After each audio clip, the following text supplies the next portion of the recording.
और अब जिज्ञासा रख रहे हैं पारस जी जैन शास्त्री आज हमारे बीच में उपस्थित हुए हैं। महाराज श्री आपके आशीर्वाद से दिगंबर जैन श्रमण संस्कृति संस्थान सांगानेर के द्वारा पूरे देश भर के विभिन्न जिनालयों में लगभग 1500 अधिक मंदिरों में इस बार सम्यक ज्ञान शिक्षण शिविर का आयोजन हो रहा है, जिसमें लाखों लोग जैन धर्म की शिक्षा, बच्चे बालबोध, बड़े रतगण श्रावकाचार, तत्वा सूत्र आदि महान ग्रंथों का स्वाध्याय कर रहे हैं। इसी क्रम में एक आवासीय सम्यक ज्ञान शिक्षण शिविर आदिनाथ दिगंबर जैन चंद्रोदय अतिशय तीर्थक्षेत्र चांदकेड़ी खानपुर में होने जा रहा है। पहली बार ये आवासीय लग रहा है, जिसमें पूरे भारत के लोग आकर के बैठ सकते हैं। वहां पर कमेटी ने व्यवस्था की है।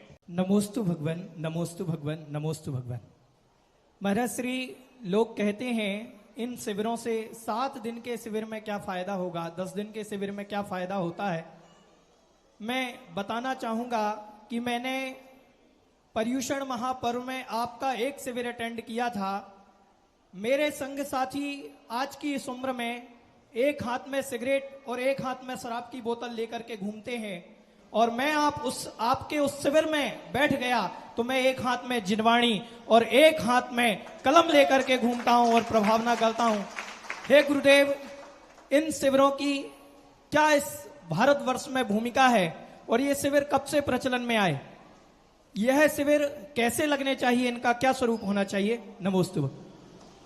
शिविर का रूप समय समय पर बदलता गया। समोषण भी एक शिविर ही है। एक कुछ समय के लिए लगता है, कहीं 1 दिन के लिए लगा, कहीं 4 दिन के लिए, कहीं 14 दिन के लिए लगा, कहीं 40 दिन के लिए, तो एक शिविर कहलाता है। शिविर का अर्थ होता है जहां पर छोटे में संक्षेप में किसी बहुत बड़ी बात को कह देना, उसका नाम शिविर होता है। और उसके लिए एक सूत्र रूप में कहना, जैसे कि विज्ञान का होता है ना, साइंस में सूत्र रूप में होता है। एक छोटा कोष्ठक होता है, एक बड़ा कोष्ठक होता है, एक सर्पाकार कोष्ठक होता है, और उस कोष्ठक को छोटा सा होता है, लेकिन बाद में जाकर जब वो कोष्ठक खुलता है तो कई पेज भर जाते हैं। इसी प्रकार शिविर में कोष्ठक के समान कोष्ठ बुद्धि दी जाती है। शिविर, सामान्य शिविर तो सब जगह लगते हैं, आवासीय शिविर का क्या महत्व है? और बहुत बड़ी चीज है ये। हमेशा आजकल हर चीज का आवासीयपना खत्म हो गया। पहले पंचकल्याणक होते थे, इंद्राणी घर का त्याग करते थे और इंद्रपुरी बनाई जाती थी।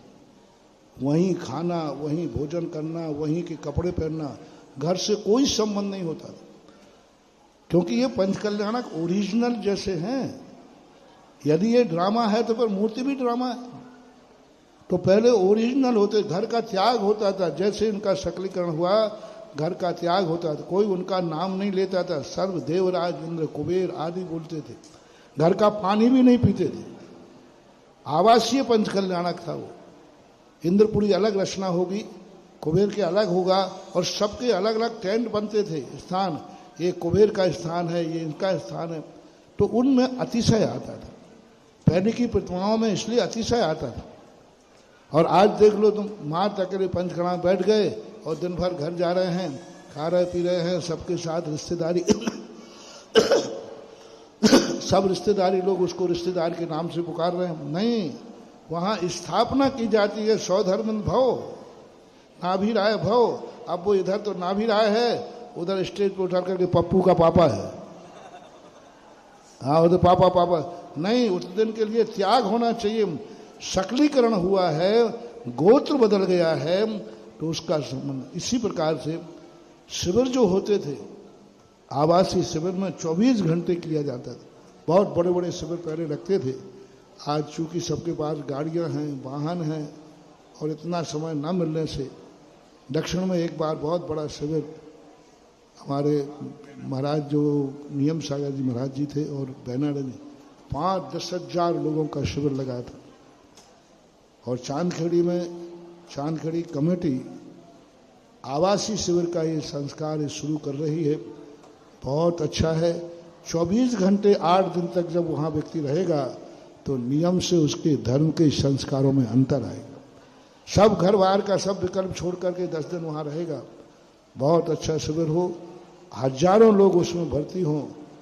इस शिविर की अपेक्षा से, जैसे एक मजदूर होता है बाहर काम करने जाता है तो 24 घंटे का उसको मजदूरी लेता है, घर में रहता है तो 8 घंटे मजदूरी करेगा। हमने एक बार किसी कार्य के लिए, मूर्ति आदि के लिए, उनका महाराज जी 24 घंटे 3 हाजिरी लगेगी, यानी काम कितना करेगा? बोले 8 घंटे। मैंने कहा तुम्हारे यहाँ जयपुर में कितना करता है? बोले 8 घंटे काम करता है, शेष अपने घर चला जाता है, तो घर के नाम निपटाता है। अब बाहर जाएगा तो उसका घर का त्याग हो गया, तो काम तो 8 घंटे होगा लेकिन मजदूरी दुगनी यानी 24 घंटे की लेगा। उससे मुझे ध्यान में आया कि एक व्यक्ति क्लास में रखा पढ़ा और घर चला गया, अपने घर के कार्य कर रहा है, और एक व्यक्ति 24 घंटे वहीं रह करके शिविर पढ़ेगा तो उसका पुण्य भी इनसे दुगना होगा इन शिविरों की अपेक्षा से।